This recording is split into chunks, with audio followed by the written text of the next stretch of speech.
Muito bem, voltamos a falar direto da página do Jornal Visão Espírita, no YouTube e no Facebook, para mais uma gota de Espiritismo, mais uma gota do Evangelho no Lar, a visita de Jesus à nossa casa, literalmente falando. Sou Fábio Pereira, uma honra, um prazer, um privilégio falar com todos e cada um de vocês, também na página do Centro de Estudos Espíritas Caibar Schutel, no Facebook e ainda na página Jornalista Fábio Pereira, no YouTube e no Facebook.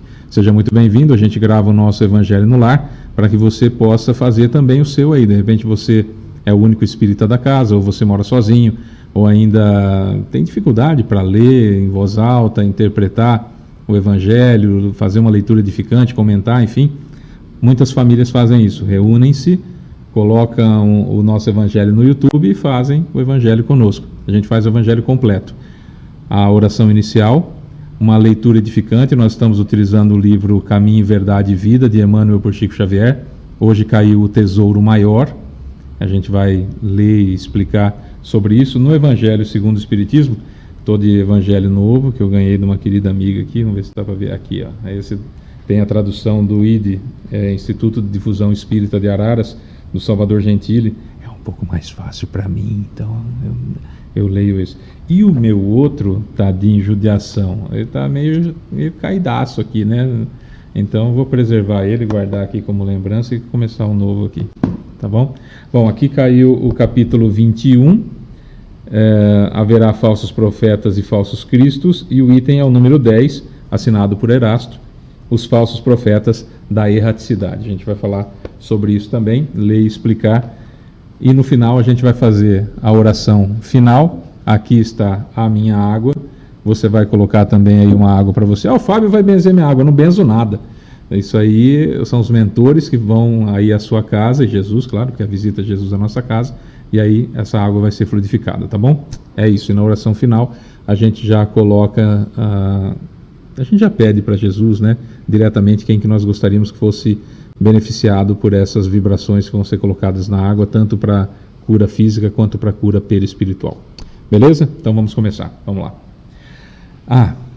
Antes de começar, dá o joinha lá, dá o like ou dá o curtir. Por quê? O que isso significa? A gente não ganha nada com o vídeo, então não estou pedindo isso para ganhar dinheiro. A gente está pedindo para que você, cada curtida dessa, pelo menos para outras 4 pessoas, o YouTube e o Facebook recomendam esse vídeo. Então mais gente vai ter acesso. Então, para ajudar a divulgar a doutrina espírita, é só você dar um joinha, tá bom? É assim que funciona. Beleza? Então vamos lá. Elevemos o nosso pensamento até Jesus, que isso significa pensar no rosto dele, como nós imaginamos que ele seja, tá bom? Senhor Jesus, querido mestre e amigo, Deus Pai Todo-Poderoso, benfeitores espirituais, amigos mentores que nos acompanham, seu Calixto, Dona Zélia, seu João Leão Pita, seu Joaquim, seu Romeu, seu Alexandre, doutor Agripino, seu Otávio, meu guia espiritual, cumprimentando seu Otávio e cumprimento a todos os demais guias espirituais, seu Caibar Schutel, sua equipe de Alvorada Nova, seu Bezerra de Menezes, seu Allan Kardec, seu Agostinho. Elevamos, Senhor Jesus, o pensamento até o Senhor para que possamos, ao invocá-lo, chegar o mais próximo possível que cada um de nós consiga do Senhor. E por isso, nosso muito obrigado.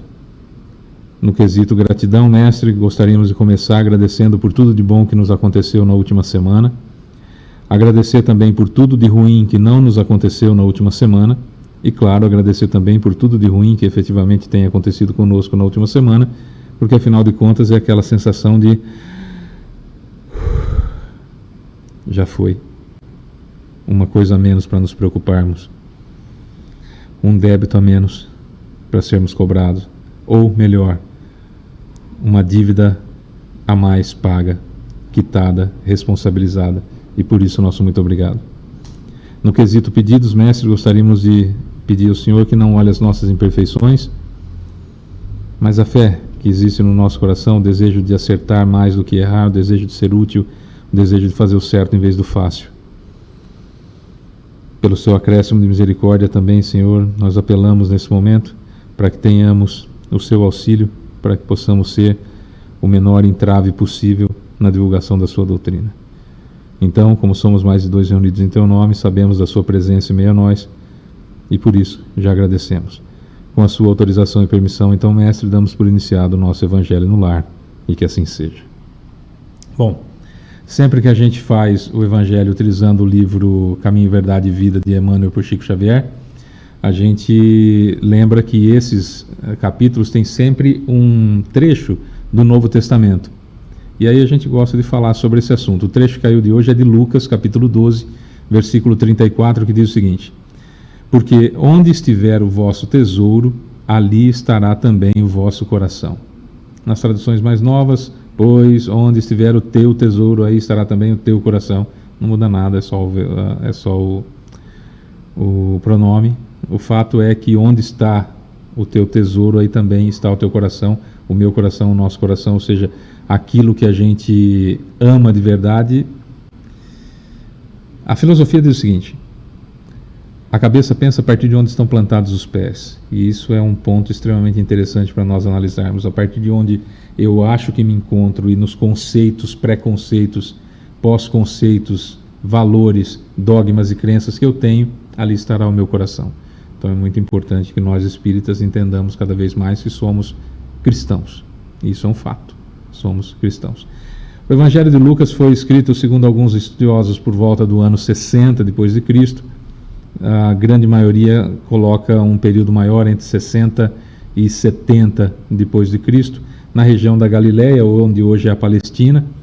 E essa passagem do Cristo especificamente não tem um público específico, era uma multidão que estava lá e Jesus estava falando para todo mundo, falando para os discípulos e falando também para todas as pessoas que estavam lá. No versículo anterior, que é interessante, a gente sempre pega esse contexto, no versículo anterior tem lá: vendei o que tendes e dai esmolas, fazei para vós bolsas que não se envelheçam, tesouro nos céus que nunca acabe, onde não chega ladrão e a traça não rói, porque onde estiver o vosso coração, ali também estará o vosso tesouro, ou vice-versa. E o seguinte diz: estejam cingidos os vossos lombos e acesas as vossas candeias. Esteja atento, cuidado para não ser roubado, mas não se preocupe com isso, porque o importante é que você não amealhe demais nessa vida, porque afinal de contas tem muita gente precisando, tem muita gente que necessita, e Deus, não que Ele precise de nós, mas Ele nos dá a oportunidade de, junto com Ele, sermos importantes para auxiliar os demais filhos que Ele tem. Por isso que às vezes é complicado a gente pegar o Velho Testamento quando fala assim: Senhor dos exércitos, ajudai que eu tenha triunfo sobre os outros. O que é triunfar numa guerra? É matar o outro. É como se eu chegasse pro meu pai e falasse assim: ô Solaerte, é o seguinte, vamos matar o Fagner, que é meu irmão, vamos matar o Fagner, Fagner a gente brinca, vamos matar o Fagner. Ele fala: opa, você me bajula, você me dá um monte de coisas, você me dá presentes caros, então vamos matar o outro lá. Seria essa tolice que a gente acreditou durante muito tempo e que alguns ainda acreditam. Não os estou chamando de tolos, mas preciso fazer essa consideração, isso é muito importante. Então tenhamos cuidado com essas ideias de que Deus tem preferência por mim, tem preferência pelo outro. Nós somos cristãos e, como cristãos, sabemos que somos co-criadores com Deus, e como co-criadores com Deus temos que ter a preocupação com os demais filhos dele, porque instrumentos que somos, podemos ser úteis para a obra de Deus. Aliás, esse é o grande mote, né? Sempre se falou em todas as épocas, em todas as religiões, acerca da obra de Deus e que é importante que a façamos. E nós espíritas temos uma tendência a fazer mais caridade, porque o nosso lema é justamente esse, né? Fora da caridade não há salvação. Então isso é muito bacana, até porque não existe salvação, é apenas uma colocação que Paulo de Tarso, o grande São Paulo apóstolo, dizia, o maior apóstolo que já existiu. Então esse é um ponto extremamente importante. No caso do tesouro maior que Emmanuel traz para a gente, buscando a partir do que o Lucas colocou como Jesus teria dito, lembrando que Lucas, ele era boticário, que hoje seria semelhante a alguma coisa como farmacêutico, e o Paulo, muito preocupado ele estudava com Paulo, converteu o seu cristianismo através de Paulo, e Paulo, muito preocupado com a saúde da mãe de Jesus, pediu que ele fosse a Éfeso e ficasse lá com ela.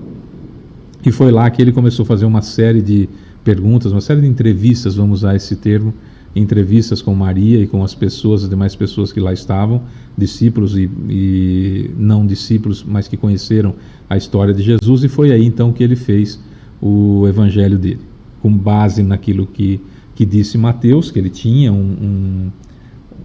estudava com Paulo, e Paulo tinha uma cópia daquilo que Mateus iria depois fazer como seu evangelho, então isso ajudou bastante. Falando em Mateus, eu separei aqui no capítulo 6 de Mateus, nós vamos encontrar exatamente a mesma coisa. Não acumuleis tesouros na terra, onde a ferrugem, os vermes os comem, e onde ladrões os desenterram e roubam. Acumulai tesouros no céu, onde nem a ferrugem nem os vermes os comem, porquanto onde está o vosso tesouro, aí também está o vosso coração. E isso está no Mateus capítulo 6, versículos 19 a 21, e no capítulo 25 do Evangelho segundo o Espiritismo. E Kardec usa esse termo, essa passagem. Então, só para vocês entenderem que, na realidade, o Evangelho de Lucas e o de Mateus sempre estiveram meio que juntos, porque Lucas começou a estudar sobre Jesus, basicamente com o Paulo de Tarso, em cima daquilo que o Paulo tinha como Evangelho. Mateus foi escrevendo e guardando e tudo mais antes de fazer efetivamente o evangelho dele, mas esses escritos foram entregues para o Paulo, e o Paulo então entendeu aquilo que Jesus fazia através dos escritos que depois viraram o evangelho, os escritos de Mateus. Vamos ver o que o Emmanuel diz aqui sobre o tesouro maior. No mundo, os templos da fé religiosa, desde que consagrados à divindade do Pai, são departamentos da casa infinita de Deus, onde Jesus ministra os seus bens aos corações da terra, independentemente da escola de crença a que se filiam. A essas subdivisões do eterno santuário comparecem os tutelados do Cristo, em seus diferentes graus de compreensão, cada qual instintivamente revela ao Senhor onde coloca seu tesouro. Muitas vezes, por isso mesmo, nos recintos diversos da sua casa, Jesus recebe sem resposta as súplicas de inúmeros crentes de mentalidade infantil, contraditórias ou contraproducentes. O egoísta fala do seu tesouro exaltando as posses precárias. O avarento refere-se a mesquinhas preocupações. O gozador demonstra apetites insaciáveis. O fanático repete pedidos loucos. Cada qual apresenta seu capricho ferido como sendo a dor maior. Cristo ouve-lhes as solicitações e espera a oportunidade de dar-lhes a conhecer o tesouro imperecível. Ouve em silêncio, porque a erva tenra pede tempo destinado ao processo evolutivo, e espera confiante, porquanto não prescinde da colaboração dos discípulos resolutos e sinceros para a extensão do divino apostolado. No momento adequado, surgem esses ao seu influxo sublime, e a paisagem dos tempos se modifica. Não são apenas crentes que comparecem para a rogativa, são trabalhadores decididos que chegam para o trabalho, cheios de coragem, dispostos a morrer para que outros alcancem a vida, exemplificam a renúncia e o desinteresse, revelam a vontade do Pai em si próprios e, por isso, ampliam no mundo a compreensão do tesouro maior, sintetizado na conquista da luz eterna e do amor universal, que já lhes enriquece o espírito engrandecido. Há algumas semanas eu comecei a falar sobre a diferença, mais precisamente, embora já tenha citado no começo do ano, mais precisamente sobre os tipos de egoísmo. E principalmente a ideia que nós precisamos ir vencendo e que cada um alcança um ponto. Há o egoísta, egocêntrico, o que é isso? Que acha que ele é o centro do universo, tudo no mundo acontece por causa dele, ou para ele, ou por conta de alguma coisa que ele fez. Ele se acha o ser mais importante do universo. E aí só faz alguma coisa se for para proveito próprio. Então, ajudar o próximo não ajuda, é só por interesse. Um pouquinho melhor, um pouquinho mais evoluído, esse egoísta ele começa a proteger a própria família consanguínea. É o chamado egoísmo de família. E aí, embora cobre caro, com falas complicadas, por dificuldades que a gente conhece muito bem, ajudam a família. Diminui um pouquinho o egoísmo. Quando diminui um pouquinho mais o egoísmo ainda, essas pessoas começam a se preocupar com o seu grupo, às vezes com sua casta, às vezes com a sua bolha, né, de pensamento, mas num grupo. Então era só ele, família, um grupo. Depois se preocupando com as outras pessoas desde que leve alguma vantagem. Depois melhora um pouquinho mais, e aí faz o bem porque senão vai para o inferno. Aí melhora um pouquinho mais, aí faz o bem porque senão não vai para o céu. Ainda é egoísmo, porque eu estou preocupado com ir para o céu. Aí melhora um pouquinho, já não se preocupa mais com o céu e o inferno, mas se preocupa com a sociedade, em parecer bom, para levar uma vantagem lá na frente, até que chega um momento que a gente faz o bem naturalmente, porque é assim. Quando a gente percebe, já fez o bem. Ou às vezes nem percebe que fez o bem, de repente ouve alguém falando alguma coisa e fala, é verdade, eu acho que eu fiz mesmo. O bem desinteressado. Então é todo um caminho. E aqui, o que é muito interessante que o Emmanuel coloca, evidentemente, né? Não estou julgando o texto dele, só estou fazendo um comentário, quem sou eu. O interessante que o Emmanuel fala aqui é justamente essa hierarquia, ou essa progressão. Todos nós temos um lugar e necessitamos de uma religião, de uma escola religiosa, de uma forma de reverenciar a Deus, porque nós precisamos. Religião é isso, não vou entrar no mérito da questão, da etimologia completa, vou pegar o basicão que todo mundo fala. Religião significa religare, religar a Deus. O Espiritismo traz 3 aspectos interessantes: religião, religar a Deus; ciência, para eu não ser um tolo cego conduzindo cego, ou cego sendo conduzido por cego, né? Então a ciência é importante, e a filosofia, que são as fontes que eu tenho de transformação de modo de pensar. Então isso é muito importante. Toda transformação íntima depende de um pensamento filosófico. A doutrina espírita fornece isso para nós. Eu tenho religião, eu tenho ciência e eu tenho filosofia. Fábio, mas o Espiritismo então vai ser a religião do futuro? Se fosse essa a resposta à pergunta do Livro dos Espíritos, quando eu li pela primeira vez, qual é a melhor religião? Se essa fosse a resposta, que o Espiritismo é a melhor religião, hoje eu não seria espírita. Porque não dá para a gente ser exclusivista. Isso é um egoísmo de casta. Quer dizer, a minha religião é que me dá condições de ser salvo. Eu só vou para o céu porque eu sou espírita. Para, isso é tolice. Não, porque Deus me escolheu, porque... vamos lá. Mais de 1/3 do mundo sequer ouviu falar de Jesus. E aí, como é que faz? Então vai jogar tudo fora, não presta nada. Ah, mas a minha religião é a certa, Fábio, você tem que entender. Tá, quantas pessoas professam a sua religião?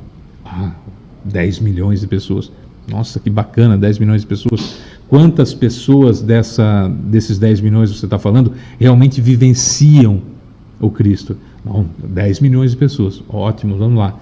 O mundo, o planeta Terra, tem encarnados hoje cerca de, vou mudar, mais de 8 bilhões e 200 milhões de pessoas.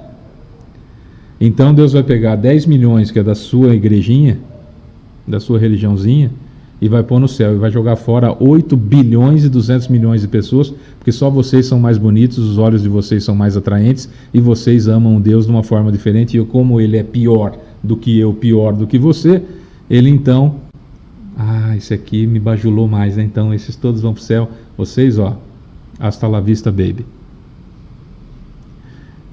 Fábio, falando assim parece uma coisa estranha. Às vezes é preciso falar o óbvio, para a gente poder entender como é que as coisas funcionam. Senão a gente vai ser cego que conduz cego, ou pior ainda, vai ser cego sendo conduzido por cego, sabe Deus onde nós vamos parar, né? Esse é o grande detalhe. E quando chega no Espiritismo, muitos de nós viemos de outras religiões.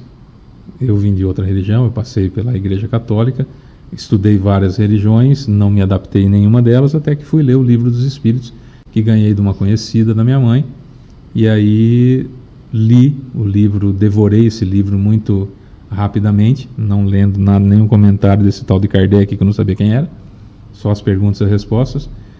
E até achei interessante que um dia o Divaldo Pereira Franco disse essa mesma frase que eu vou dizer, eu não copiei dele, eu já falava, já pensava assim, é uma tolice, então não seria bom copiar dele, que é assim, nossa, esse tal de Kardec tem as mesmas dúvidas que eu. É claro que há uma distância gigantesca entre mim e Kardec, E aquelas perguntas que Kardec fez justamente por ser evoluído e eu por ser curioso, né? E eram perguntas que realmente me interessavam saber. E eu li as 1019 questões muito rapidamente. A primeira questão me chamou a atenção, que é Deus, o pronome já estava diferente, já achei legal. Inteligência suprema do universo, causa primária de todas as coisas. Questão 625. Qual o ser mais perfeito que Deus enviou à Terra para servir de guia e modelo da humanidade? Jesus, que me deixou, a resposta de Jesus me deixou muito feliz, porque era uma doutrina cristã, né? Então, quem eu devo seguir? Jesus. Quem eu devo copiar? Jesus. Então, tem gente que acha que é esse influencer, aquele influencer que tem que seguir e copiar, né? Jesus é um influencer mais velho que todo mundo, já faz 2000 anos aí que ele está ali sendo divulgado. Mas quando a gente chega na doutrina espírita, a gente se encanta de uma certa forma, e no começo há um negócio que a gente chama de arrogância do conhecimento. Arrogância do conhecimento. E quando eu cheguei na 742, na questão 742, estava lá, qual é a melhor religião? Estava no fim da página, assim, qual é a melhor religião? Eu tinha que ler a resposta do outro lado, tinha que virar a página. E eu pensei comigo, se tiver escrito Espiritismo, eu vou jogar fora esse livro, não me serve mais. Justamente por essas razões que eu acabei de dizer. E quando eu virei, estava lá, a melhor religião é aquela que mais homens de bem produz. E por homens de bem entendam Jesus. Pronto, quer dizer, quanto mais pessoas parecidas com Jesus, melhor é essa religião. E toda religião tem gente que busca ser parecido com Jesus. Porque cada um está num grau evolutivo, como acabou de dizer agora o Emmanuel. Cada um tem um tipo de tesouro pelo qual luta, pelo qual vive. Se o seu tesouro é ainda extremamente material, você vai precisar de uma religião que pelo menos tire de você a ideia de que você é a única pessoa importante nesse mundo. Se o teu tesouro já é passível de ser repartido com alguém, então a sua religião já é mais cristã. Não é tão apegada ao Velho Testamento, aqui não vai nenhuma crítica, é apenas um comentário. E se os seus pés estão plantados na preocupação com o bem-estar de outras pessoas que não sejam você ou sua família, de pessoas que não sejam você ou da sua família, então aí nós estamos falando de um tesouro absolutamente pronto para ser repartido e para enriquecer a vida de outras pessoas, prontinhos no seu coração à disposição dos outros.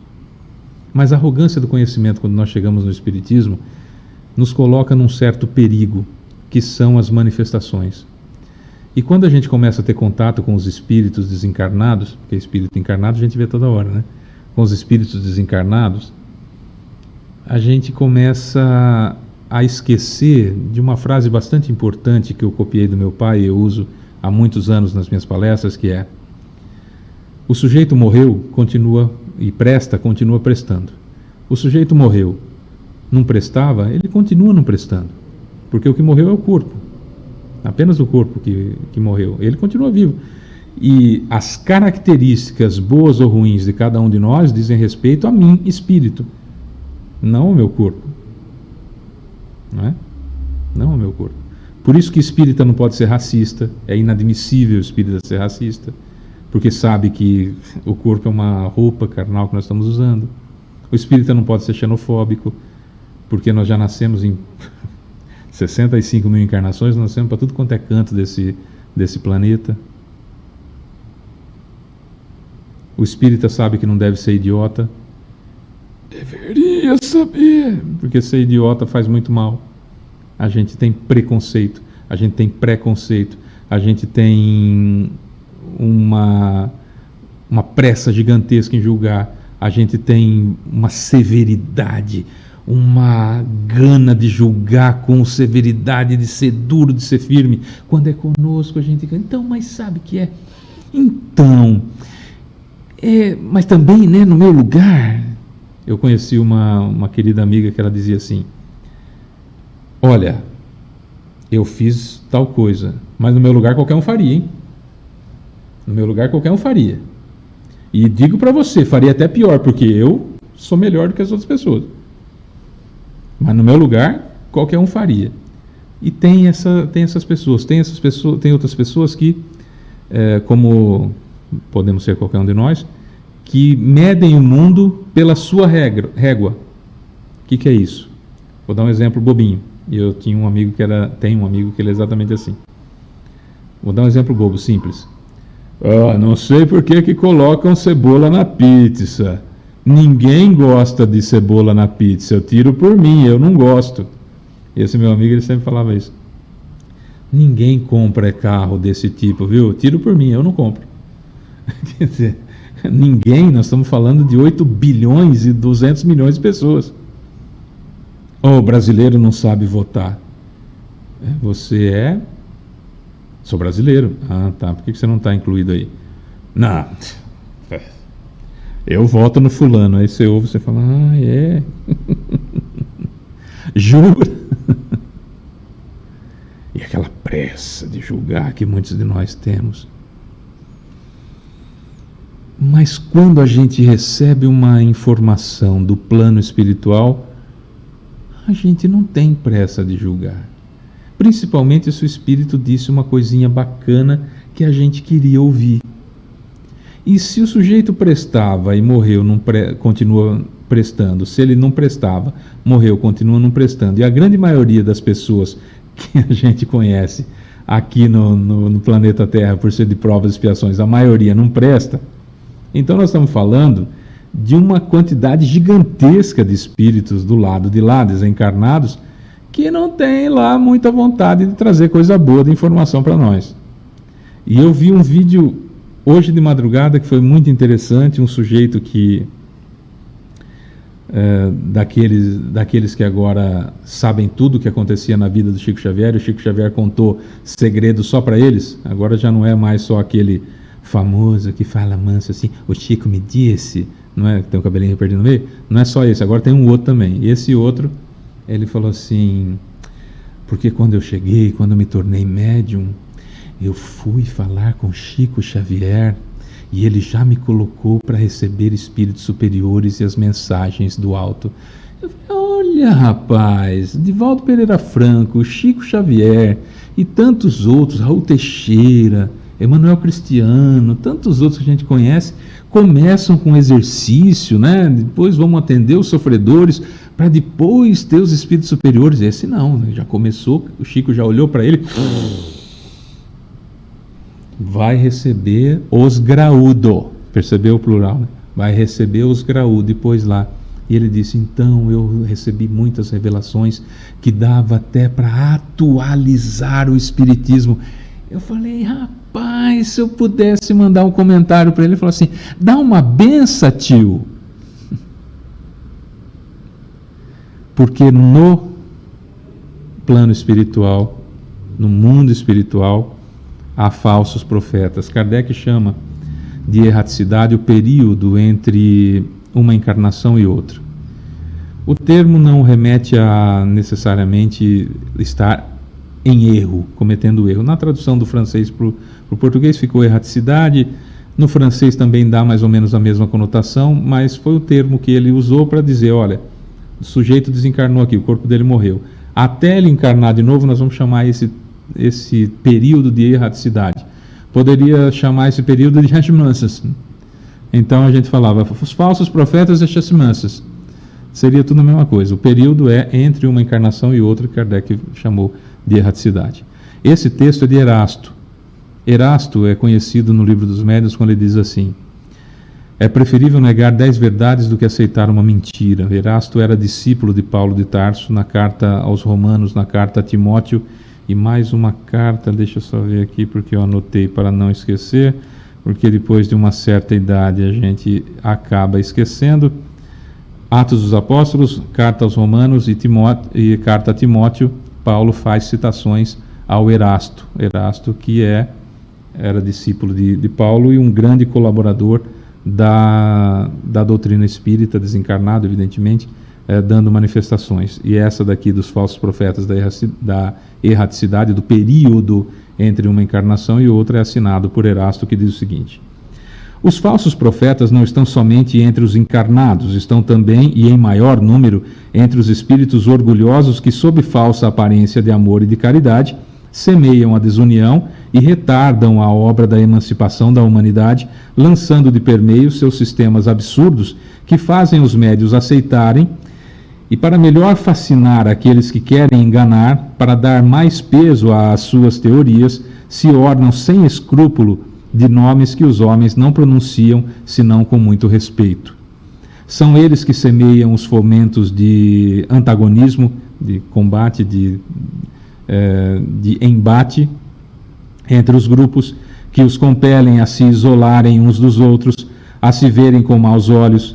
Só isso bastaria para desmascará-los, porque, em agindo assim, eles próprios dão o mais formal e desmentido ao que pretendem ser. Cegos, pois, são os homens que se deixam prender em armadilhas tão grosseiras. Mas há muitos outros meios de reconhecê-los. Os espíritos da ordem a qual dizem pertencer, superiores, devem ser não apenas muito bons, mas, por outro lado, eminentemente racionais. Pois bem, passai seus sistemas pelo crivo da razão e do bom senso e vereis o que deles restará. Convinde comigo, pois, que todas as vezes que um espírito indique como remédio para os males da humanidade, ou como meio de atingir a sua transformação, coisas utópicas e impraticáveis, medidas pueris, infantis e ridículas, quando formula um sistema contraditado pelas mais vulgares noções da ciência, esse não pode ser senão um espírito ignorante e mentiroso. De outro lado, crede bem que se a verdade não é sempre apreciada pelos indivíduos, o é sempre pelo bom senso das massas. E está aí um bom critério. Se dois princípios se contradizem, tereis a medida do seu valor intrínseco procurando aquele que encontra mais eco e simpatia. Seria lógico, com efeito, admitir que uma doutrina que visse diminuir o número dos seus partidários fosse mais verdadeira que aquela que vê os seus aumentarem. Deus, querendo que a verdade chegue a todos e para todos, não a confia em um círculo restrito. Faz essa verdade surgir em diferentes pontos a fim de que, por toda parte, a luz esteja ao lado das trevas. Repeli impiedosamente todos esses espíritos que se apresentam como conselheiros exclusivos, pregando a divisão e o isolamento. Só nós, só o nosso grupo. Vou trazer a revelação só para nós. Meu pai que fala, nó é nói. Então, se tem um espírito que chega e fala, nó é nói, só nó é nói, né? Espíritos vaidosos e medíocres que tendem a se importarem com os homens fracos e crédulos, se impondo a eles, prodigalizando-lhes louvores exagerados a fim de os fascinar e tê-los sob a sua dominação, são geralmente espíritos ávidos de poder que déspotas públicos ou privados, durante a sua vida, querem ainda vítimas para tiranizar após a sua morte do corpo. Em geral, desconfiai de comunicações que trazem um caráter de misticismo e de estranheza, ou que prescrevem cerimônias e atos bizarros. Então há sempre um motivo legítimo de suspeição. Vou ler de novo. Em geral, desconfiai de comunicações que trazem um caráter de misticismo e de estranheza, ou que prescrevem cerimônias e atos bizarros. Então, há sempre um motivo legítimo para você suspeitar disso. De outro lado, crede bem que quando uma verdade deve ser revelada à humanidade, ela é, por assim dizer, instantaneamente comunicada em todos os grupos sérios que possuem médiuns sérios, e não a estes ou aqueles com exclusão dos demais. Ninguém é médium perfeito se está obsidiado, e a obsessão manifesta quando um médium não é apto senão para receber as comunicações de um espírito especial, por mais elevado que ele mesmo procure se colocar. Em consequência, todo médium, todo grupo que se creem privilegiados por comunicações que só eles podem receber e que, de outra parte, estão sujeitos a práticas que acentuam a superstição, estão indubitavelmente sob a ação de uma obsessão bem caracterizada, sobretudo quando o espírito dominador se vangloria de um nome que todos os espíritos, encarnados e desencarnados, devemos honrar e respeitar: e não deixar comprometer a toda hora. É incontestável que, submetendo ao cadinho da razão e da lógica todos os dados e todas as comunicações dos espíritos, será fácil repelir a absurdidade e o erro. Um médium pode ser fascinado, um grupo enganado, mas o controle severo dos outros grupos, o conhecimento adquirido, a alta autoridade moral dos chefes do grupo, as comunicações dos principais médiuns que recebem um cunho de lógica e de autenticidade de nossos melhores espíritos, farão rapidamente justiça a esses ditados mentirosos e astuciosos emanados de uma turba de espíritos enganadores ou maus. Erasto, discípulo de São Paulo, 1862. Erasto não tem meias palavras, amiguinho. Não tem. É papuf. Tem um entendimento comum, não está necessariamente escrito num lugar para ser consultado. Quando a gente fala sobre isso do cristianismo, a gente fala na tradição cristã, quando não tem necessariamente no livro dos espíritas, mas a gente aprendeu com grandes nomes do espiritismo e revelações e tudo mais, a gente fala na tradição espírita. Na tradição filosófica, há um caso em que César, o primeiro Júlio César, o grande Júlio César, o grande imperador, ele recebeu uma informação que a mulher dele estava traindo ele. Então ele pegou os espiões de Roma, que todos sabemos que eram extremamente treinados e muito capazes, e colocou os espiões na caça da mulher dele para ver se ela estava fazendo alguma bobagem, enfim. E eles seguiram a mulher de César durante quase um mês. Retornaram e disseram: não, César, ela não está te traindo, nós a seguimos, acompanhamos e podemos bater o martelo. Ela não está te traindo. Certeza? Certeza. Posso confiar? Pode confiar. Tá bom, então vai lá e mate-a. Espera lá, César, nós acabamos de dizer para você que ela não te está traindo. E a resposta dele, que é o ponto que eu quero chegar, foi: a mulher de César não basta ser honesta, tem que parecer honesta. Por que eu estou dizendo isso? Aos espíritos comunicantes, não basta ser honesto, tem que parecer honesto, tem que parecer real. Se você não tem o cunho, o fundo, não tem aquilo que foi falado como algo bom, não importa se ele parece que é, tem que ser os dois, percebe? Eu não posso só dar um nome: eu sou Jesus, eu sou fulano de tal que estou dando comunicação. A mensagem tem que ser também. Os dois tem que ser honesto e tem que parecer honesto. Não pode só parecer honesto, não pode só ser honesto, tem que ser os dois. E o Erasto é muito importante. Eu adorei essa frase. É outra que eu vou decorar também aqui para usar sempre. Só preciso achá-la aqui, que eu li, que eu gostei muito. Ela está em itálico. Em geral, vou até marcar aqui, fazer um X. Em geral, desconfiai de comunicações que trazem um caráter de misticismo e de estranheza. Não sei não, hein? Estranheza. Ou que prescrevem cerimônias e atos bizarros. Então há sempre um motivo legítimo de suspeição. E se nós pegarmos o que o próprio Erasto disse lá nos livros dos médiuns, é preferível negar 10 verdades do que aceitar uma mentira, porque ao negar uma verdade por suspeição e com o pé calcado na verdade e no estudo, os espíritos vão dar um jeito de trazer aquela verdade até que nós a aceitemos. E eles sabem que é uma prerrogativa nossa, de espíritas conscientes, de não aceitarmos qualquer coisa que é falada pelos espíritos. Então veja, espíritos nada mais são do que os sujeitos que estavam encarnados e agora não estão mais. Fábio, mas até Jesus? Até Jesus, velho. Ele não estava encarnado, agora não está mais.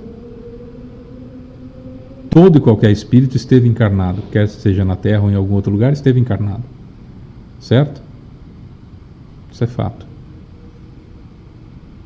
E das pessoas encarnadas que você conhece, quantas dá para confiar? Percebeu? Então, muita cautela. Principalmente se está falando muito aquilo que eu quero ouvir, muito aquilo que eu acho que deve ser. Né? Eu encontrei com a filha de um querido amigo já desencarnado, certa oportunidade, e ela me disse assim: "Ô Fábio, que prazer te ver, meu pai gostava muito de você e tal". Eu achei estranho falar, no médium falar gostava, né? Falei, depois que ele morreu, o corpo dele morreu, não gosta mais de mim. Fiquei pensando, né? Que eu gosto dele, embora ele esteja desencarnado, quer dizer, eu sempre gostei dele, independentemente do corpo, enfim.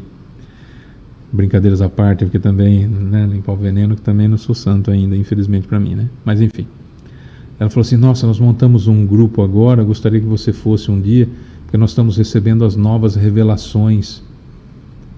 Eu falei: novas revelações? Eu ia perguntar para ela assim: de que novela vocês estão falando? Porque eu imaginei que de repente fosse alguma coisa nesse sentido, né? Porque eu sou da época que os capítulos da novela vinham numa revista, você comprava a revistinha para saber como é que ia ser o capítulo da novela, e depois assistia para ver se estava certo aquilo que você viu lá, etc, etc. E aí, eu falei: revelações? Porque o espiritismo está ultrapassado. Eu falei: está ultrapassado? Pelo quê? Nós estamos trazendo as novas revelações, mas é só o nosso grupo. Eu falei: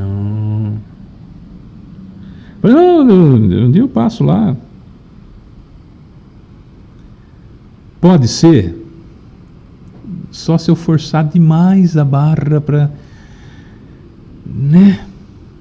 É exclusivista, a gente não consegue viver nenhuma página do Evangelho, a gente não consegue entender o Evangelho segundo o Espiritismo, a gente não lê o livro dos Espíritos, a gente não lê o livro dos Médiuns, não entendeu ainda. A gente vai pegar um negócio mais sofisticado, se houvesse, né, que deixou o Espiritismo para trás. Eu falo: mas eu não entendi esse ainda, né?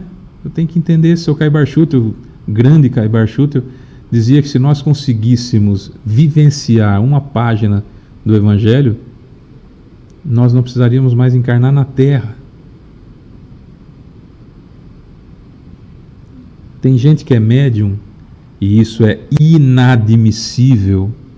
Tem gente que é médium e não aproveita o manual de instruções do funcionamento do médium, que o Kardec fez sob orientação do Espírito de Verdade, que é o próprio Jesus, que fez o manual de instrução para o sujeito pegar e falar assim: eu sou médium, eu seja médium, eu vou estudar isso aqui porque isso aqui é o meu manual de instruções, eu vim com o manual de instruções, e não lê. Quanto tempo faz que você é médium? Eu sou médium desde que eu nasci, já estou com 50 anos, e eu sou o médium número 1 da reunião de desobsessão há 20 anos. Já leu o livro dos médiuns? Não. E como você sabe o que acontece com você? Eu sinto tanto tempo, já estou habituado. Sei. E como que você distingue o espírito superior do espírito inferior? Né, a energia que eles passam. O espírito inferior, ele não consegue manipular a energia para se passar pelo espírito superior. Até consegue, mas aí tem os mentores que não deixam, né? Entendi. Então, na sua reunião de desobsessão, você tem babá. Você tem lá um espírito que fica assim. Espírito superior que fica ali, mentor. Aí vem um falando assim: eu sou Francisco de Assis. Sai daqui, rapaz. Continua. Eu sou São Luís. Sai daqui, rapaz. Continua. Eu sou o Mestre Agostinho. Da Cuíca.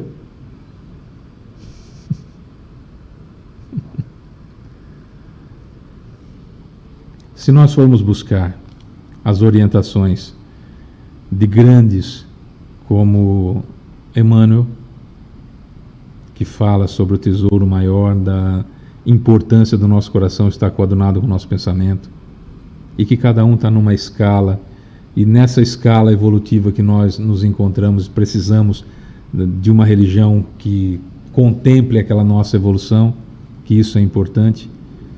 Se isso para os encarnados vale, evidentemente que vale para os desencarnados, porque são sujeitos que estavam encarnados e agora não estão mais. E depois nós vamos falar sobre os falsos profetas da erraticidade, que são identificados basicamente por aquele tesouro que eu tenho no meu coração. O tesouro que eu tenho no coração, eu atraio para perto de mim espíritos com um semelhante tesouro no coração.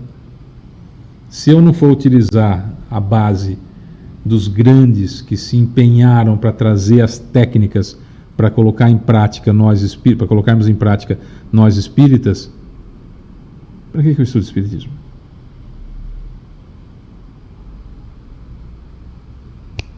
Essa é a nossa técnica de hoje.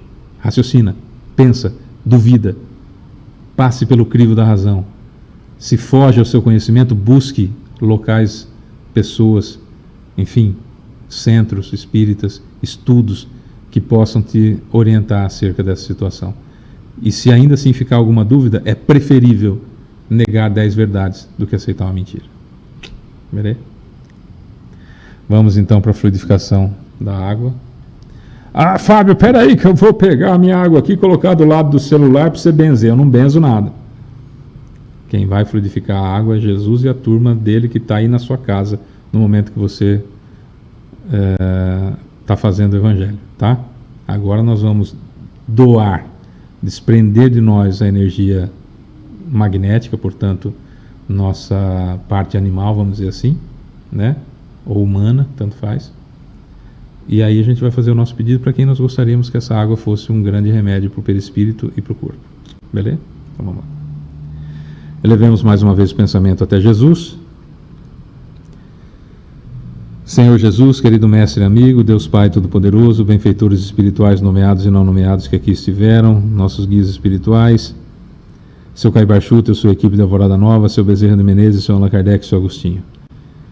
Gratos, Senhor Jesus, pela oportunidade que o Senhor nos deu, gratos pelo acréscimo de misericórdia, pelo Senhor não ter desistido da gente, por estar toda hora ali nos auxiliando, dando aquela força para que nós possamos crescer e principalmente não desistiu da gente, e por isso, muito obrigado. Mais um pedidinho, mestre, nesse acréscimo de misericórdia do Senhor, não olha as nossas imperfeições não e ajuda a gente na finalização da fluidificação da água, quando agora vamos doar nossa energia, e nesse momento cada um de nós vai fazer o pedido em pensamento acerca do que seria interessante dessa água, como já falamos.